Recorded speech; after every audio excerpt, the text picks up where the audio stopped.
Assalamualaikum dan selamat kita bertemu lagi. Topik yang saya akan perkatakan pada sesi kali ini ialah pelaburan dalam saham keutamaan, sama ada Redeemable Preference Shares atau RPS ataupun IRPS, Islamic Redeemable Preference Shares. Jadi apa yang saya nak streskan, nak tekankan pada sesi ini ialah supaya anda faham risiko yang anda ambil bila melabur dalam saham keutamaan ini. Jadi perlu diingatkan saham keutamaan ini penawaran saham keutamaan ini merupakan satu apa yang dipanggil sebagai fundraising atau proses untuk mengumpul dana bagi sebuah perusahaan. Dalam konteks ini kita bercakap tentang syarikat awam tidak tersenarai, public unlisted company ataupun syarikat berhad, tapi di mana sahamnya tidak diurus niaga di Bursa Malaysia. Bila tawaran untuk saham keutamaan ini dibuka dan saham tadi itu dimiliki seperti saya katakan tadi oleh syarikat awam tidak tersenarai, maka syarikat boleh menawarkan saham itu kepada orang ramai, tetapi ia perlu dikhususkan hanya kepada mereka yang memenuhi kriteria ataupun apa yang dipanggil sebagai sophisticated investor ataupun high net worth investor. Dalam konteks ini, tawaran tadi itu perlu dibuat khusus kepada individu yang telah dipastikan memenuhi kriteria tersebut. Ia tidak boleh dibuat secara rambang, terbuka, ia hanyalah boleh dikatakan sebagai exclusive offer.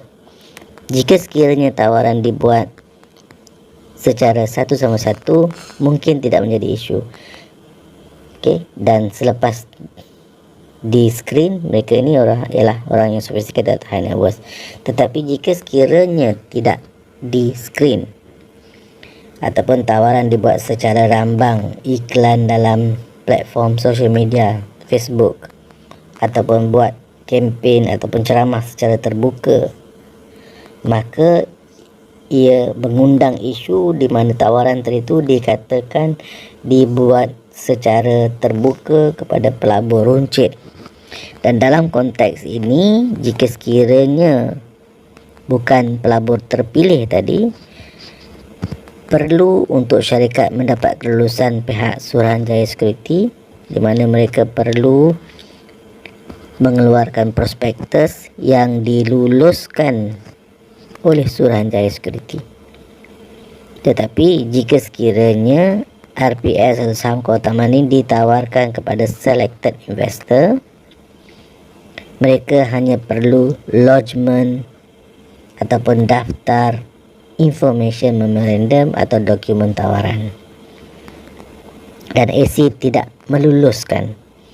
Tidak ada perkataan lulus ke jamin ke apa, sebab ia hanyalah information memorandum dan AC ada rekod fundraising itu dibuat dan mereka perlu mematuhi garis panduan fundraising yang mengkhususkan kepada pelabur sophisticated. Jadi kita berbalik kepada apa definisi sophisticated investors itu. Secara amnya kalau kita tengok dari segi aset, mesti ada sekurang-kurangnya 3 juta aset nilai, tetapi tidak boleh dimasukkan nilai rumah yang mereka diami itu sekali. Dan yang kedua, kalau kita tengok dari segi pendapatan kasar tahunan, mestilah melebihi 300,000 dan jika dikongsi dengan pasangan, mestilah melebihi 400,000. Dan tawaran minima yang boleh ditawarkan mestilah sekurang-kurangnya 250,000. Ingat, sophisticated investor ni tidak semestinya anda melepasi definisi ini. Anda juga mestilah mampu untuk membuat keputusan pelaburan berdasarkan maklumat yang ada, bukan berdasar kepada sokongan atau cadangan individu-individu tertentu. Anda perlu mampu membuat kaji selidik sama ada maklumat yang anda dapat tu cukup atau tidak. Ya, kalau tak cukup anda dapatkan, dan jika sekiranya maklumat yang ada tu meragukan, mungkin anda boleh membuat keputusan sama ada yes or no. Dan sebenarnya saham keutamaan yang ditawarkan oleh syarikat awam tidak tersenarai ini, sasaran mereka adalah sophisticated investor, bukan retail investor. Jadi bagi anda yang berminat untuk subscribe saham seumpama ini, anda kena pastikan anda memasuki definisi ataupun anda masuk dalam kumpulan definisi tersebut. Jadi kita tidak boleh nak desak. Kerana apa? Definisi high net worth itu dibuat ialah kerana untuk melindungi pelabur itu sendiri. Okey. Kerana pelaburan tadi ini mempunyai risiko yang bukan rendah, tinggi. Kita jangan tengok pulangan yang dijanjikan itu tinggi. Kita kena fikir juga risikonya juga tinggi, ya. Macam saya katakan tadi tu, sasaran yang mereka nak target itu mesti mereka kena screen, tak boleh buat secara terbuka lah, ya, promosi ni. Dan dalam guideline yang terbaru dikeluarkan oleh Suruhanjaya Security, memang jelas dinyatakan apa dia kenyataan yang perlu ada dalam dokumen tawaran atau dalam info memo tu, mesti ada. Kalau dalam dokumen tu anda tak jumpa maklumat ni, maknanya ada isu tu tawaran dibuat, ya, kerana pematuhan peraturan tadi tu tak berlaku. Okey, cuba anda tengok sini, dia kata kat sini ni mesti kena ada tulis ni, we are a company where our shares are not seeking listing on the stock exchange, and our offering may carry higher investment risk when compared with company listed on a stock exchange. The shares of the company where its shares are not seeking listing on the stock exchange are less liquid, as the shares are not publicly traded on the stock exchange. You should be aware of the risk of investing in our company and should make decision to invest only after careful consideration. This issue, offer or invitation of the offering, is a proposal not requiring authorization of Securities Commission under section 212 bracket 8 of the Capital Market and Services Act 2007. Jadi anda tengok di sini mereka nyatakan bahawa risiko pelaburan kerana apa? Kerana saham keutamaan ini tidak diurus niaga secara terbuka. Dan saham keutamaan ini selalunya akan dikunci 2 atau 3 tahun bergantung pada kontrak, ya, yang ditawar kepada anda. Dan jika sekiranya anda nak exit daripada kontrak itu, anda mungkin kena bayar sejumlah denda, ya. Dan mereka sendiri beritahu risiko tadi itu tinggi berbanding dengan saham ordinary. Dan juga pernyataan ini dikata tidak memerlukan kelulusan daripada SC, ya. Jadi SC tidak pernah lulus. Jadi jika sekiranya dokumen tadi bila tawaran tadi buat, ada ejen mengatakan diluluskan atau dijamin oleh SC, ia tidak tepat, ataupun saya katakan tidak benar lah, sebab SC tidak pernah meluluskan. Ia hanya didaftar bagi tujuan rekod yang mengatakan fundraising atau aktiviti ini berlaku, tetapi berlakunya aktiviti ini mestilah mematuhi garis panduan yang ada. Dan pernyataan lain yang perlu ada lagi dalam tawaran ini, okay, tengok di sini, ya. The document has not been approved or registered. Okay, tengok, tidak diluluskan atau tidak register, daftar by the Securities Commission Malaysia. The deposit of this document should not be taken to indicate that the SC or Securities Commission Malaysia recommend the offering or assume responsibility for the correctness of any statements made, opinion expressed or report contained in the document. The Securities Commission Malaysia expressly disclaim any liability whatsoever arising from or in reliance upon the whole or any part of this document. Jadi anda tengok jelas ini, pernyataan ini mesti mereka ada tulis itu. SC tidak meluluskan, SC tidak mendaftar dokumen tersebut. Kadang-kadang ada juga ejen, dia kata, oh cik, ini diluluskan oleh SC. Ini to the extent dia kata ini dijamin oleh SC. Maklumat di sini mestilah kena jelas tulis dalam dokumen tawaran mereka. SC tidak pernah menjamin, SC tidak pernah memberi lesen, SC tidak pernah mendaftar. Okey. Jadi jika sekiranya anda menerima tawaran, anda kena fahami maklumat, dan bila faham maklumat, anda kena tahu risiko dan anda buat keputusan pelaburan. Jangan sesekali bergantung kepada kenyataan mereka yang mengatakan dah lodge dengan SC. Lodge dengan SC, nah di sini bertulis tidak bermaksud SC lulus atau SC vet. Maklumat dalam dokumen tersebut pun SC tak vet. Kita sebagai prospek pelabur tadi tu mesti boleh memahami, menilai dan membuat keputusan berdasar kepada maklumat tersebut.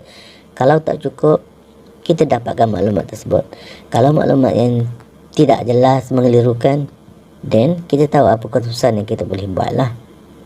Okay, apa lagi sama ada kita nak tunggu ataupun nak teruskan pelaburan kalau benda tak jelas, ya. Dan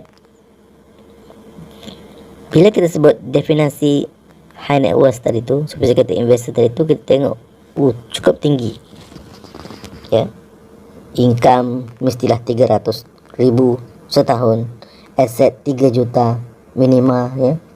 Kita rasa cukup tinggi, tapi kita nak kan dividen tadi tu. Ingat, tinggi pulangan, tinggi juga risiko. Jadi kenapa kita perlu desak diri kita untuk masuk dalam bracket high net worth? Macam saya katakan tadi tu,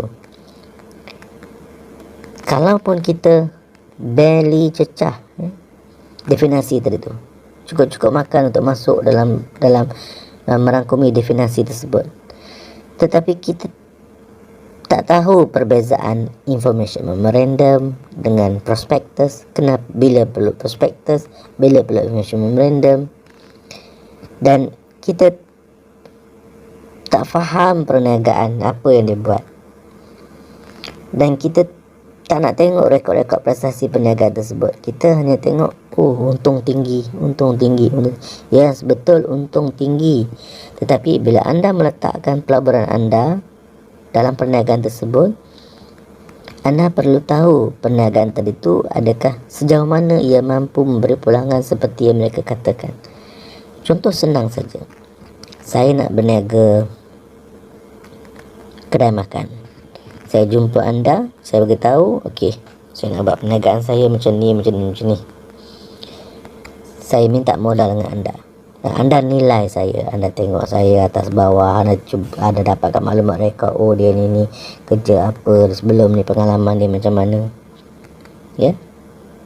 Dan anda buat keputusan. Tetapi jika sekiranya perniagaan saya maju, saya boleh bagi pulangan. Kalau perniagaan saya tidak maju, saya mungkin tidak boleh memberi pulangan kepada anda. Dan seterusnya, ingat, tiada jaminan pulangan pelaburan. Sasaran pulangan hanyalah unjuran, tidak ada garanti. Kalau tak dapat, dan mungkin kerana pasaran semasa tu tak bagus, perniagaan tu tak bagus, mungkin kerana prestasi pengurusan saya tak bagus, dan mungkin kerana saya kurang bermotivasi, kurang berminat, tak fokus pada perniagaan tersebut, perniagaan itu tak maju juga. Jadi prestasi tadi tu macam mana? Tidak ada jaminan. Dan pulangan tadi tu akan bergantung kepada perniagaan. Kalau perniagaan tu bagus, prestasinya bagus, pengurusannya bagus, maka pulangannya tinggi. Jadi di situ anda faham perniagaan, anda kenal mereka yang menguruskan perniagaan, okey, dan adakah ia mampu memberi pulangan. Seterusnya, tepuk dada, tanya selera. Okey, pelaburan dalam redeemable preference shares ataupun saham keutamaan ini mempunyai risiko yang tinggi, ya. Walaupun pulangannya tinggi, ingat risikonya juga tinggi. Dan ia tidak pernah dijamin dan tidak dijamin oleh mana-mana badan kawal selia. Anda meletakkan sejumlah wang, proses pematuhan ada, bagi dia kena patuhi, dan seterusnya bergantung kepada keadaan perniagaan itu sendiri, keadaan pasar itu sendiri, keadaan industri itu sendiri. Okey, saya rasa informasi ini cukup saja daripada sini, daripada saya. Okey, sehingga kita bertemu lagi. Sekian, terima kasih. Assalamualaikum.